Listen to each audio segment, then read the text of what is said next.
Hello friends, welcome to my channel stocks and investment Tamil. இந்த வீடியோவில் டென்டா water and இன்ஃப்ராவோட IPO ரிவ்யூவை பார்த்துருவோம். நீங்க இந்த சேனலோட முதல் வியூவரா இருந்தீங்கன்னா மறக்காம இந்த சேனலை சப்ஸ்கிரைப் பண்ணி உங்க ஆதரவை தெரிவிங்க. ஆல்ரெடி சப்ஸ்கிரைபரா இருந்தீங்கன்னா உங்க ஆதரவுக்கு மிக்க நன்றி. டிஸ்கிளைமர் என்னன்னா, நாங்க சிபில் ரிஜிஸ்டர்ட் ஃபினான்ஷியல் அட்வைசர் கிடையாது. நீங்க இன்வெஸ்ட்மெண்ட் டிசிஷன் எடுக்கிறதுக்கு முன்னாடி ஒரு சிபில் ரிஜிஸ்டர் ஃபினான்ஷியல் அட்வைசரை மறக்காம கன்சல்ட் பண்ணணும். இங்க நாங்க எங்க ஒப்பீனியனை தெரிவிக்கிறோம். எஜுகேஷனல் பர்பஸுக்காக இன்வெஸ்ட்மெண்ட் அட்வைஸா நீங்க எடுத்துக்க கூடாது.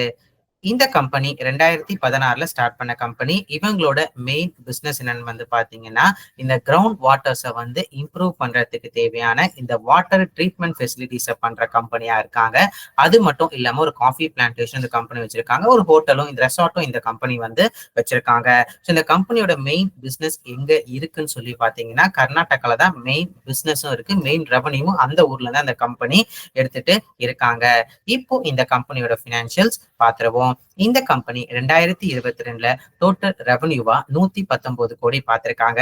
2023 174 கோடியா உயர்ந்திருக்கு. 2024 பாத்தீங்கன்னா 238 கோடியா உயர்ந்திருக்கு.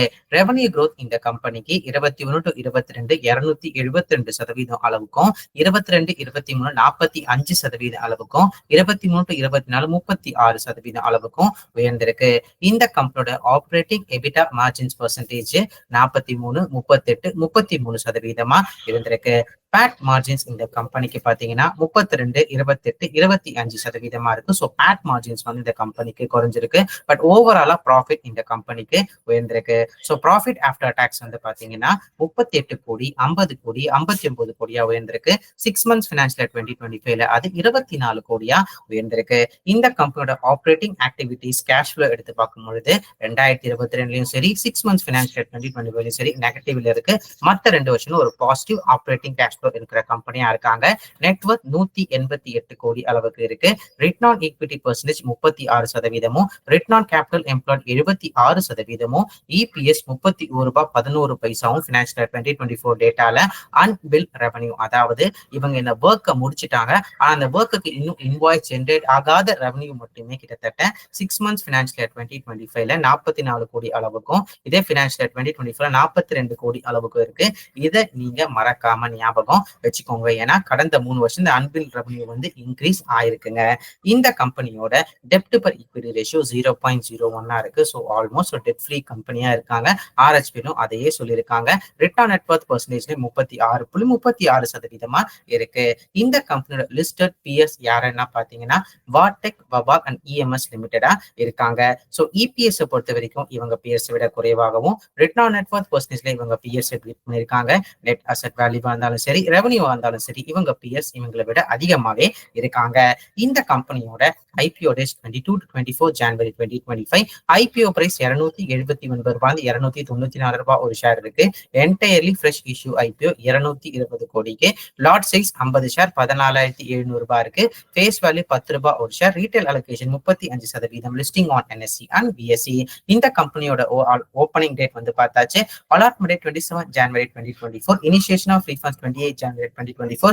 Transfer of stats demat account 28 January 2024. Listing date 29 January 2024 இருக்கு.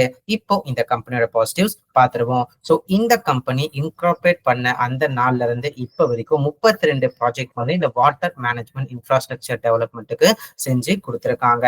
So as of November 30, 2024 data படி 17 ஆன்கோயிங் ப்ராஜெக்ட்ஸ் இருக்கு. அதோட மதிப்பு மட்டுமே கிட்டத்தட்ட 1100 கோடி அளவுக்கு இருக்குங்க. அதுல இந்த completed and outstanding order book பாத்தீங்கன்னா ஒரு 752 கோடியாகவும், அடுத்த 2 வருஷத்துக்கு ரெவன்யூ விசிபிலிட்டி இருக்கிற கம்பெனியாகவும் இந்த கம்பெனி இருக்காங்க. இந்த கம்பெனியோட ஆர்ஓசி மார்ஜின் சரி, ஆர்ஓஇ மார்ஜின்ஸாலும் சரி கன்சிஸ்டன்டா 30% மேல இருந்திருக்கு.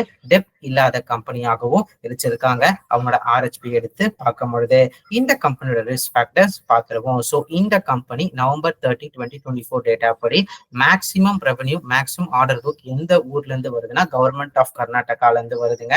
ஸோ அதுல ஏதாச்சும் கொஞ்சம் மிஸ் அலைன்மெண்ட் ஆச்சுன்னா இந்த company revenue and profit margins பாதிக்கப்பட வாய்ப்பு இருக்கு. ஏன்னா அவுட் சைட் கர்நாடகாக்கு அவ்வளவு பெரிய ரெவன்யூ விசிபிலிட்டி இந்த கம்பெனிக்கு இல்லைங்க.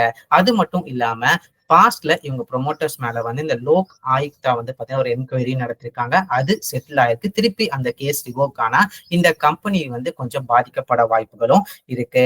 அது மட்டும் இல்லாம இந்த ப்ரொமோட்டர்ஸ் அவங்க பவரை மிஸ்யூஸ் பண்ணி உங்களுக்கு ப்ராஜெக்ட்ஸ் அலோகேட் பண்ணிருக்காங்கன்னு சொல்லி ஒரு அலிகேஷனும் இந்த குரூப் மேல வந்து இருந்திருக்கு. அதை அவங்க ஆர்ஹெச்பில மென்ஷனும் பண்ணிருக்காங்க. ஸோ இந்த மாதிரி ஃபியூச்சர் ஏதாவது நியூஸ் வந்துச்சுன்னா நியூஸ் பேஸ்ல வந்து ஸ்டாக் கீழே விடுறதுக்கும் வாய்ப்புகள் இருக்கு. ஸோ 63.40% ரெவன்யூ வந்து கவர்மெண்ட் கிளைண்ட்ஸ் நம்பி இருக்கு. ஸோ ட்ரேட் ரிசீவபிள்ஸ் இருந்தாலும் சரி, அன்பில் ரெவன்யூ வந்தாலும் சரி, சில சமயம் உயரத்துக்கு வாய்ப்புகள் இருக்கு. அதனால இவங்க ப்ராஃபிட் அண்ட் ரெவன்யூ மார்ஜின்ஸ் பாதிக்கப்படவும் வாய்ப்புகள் இருக்கு.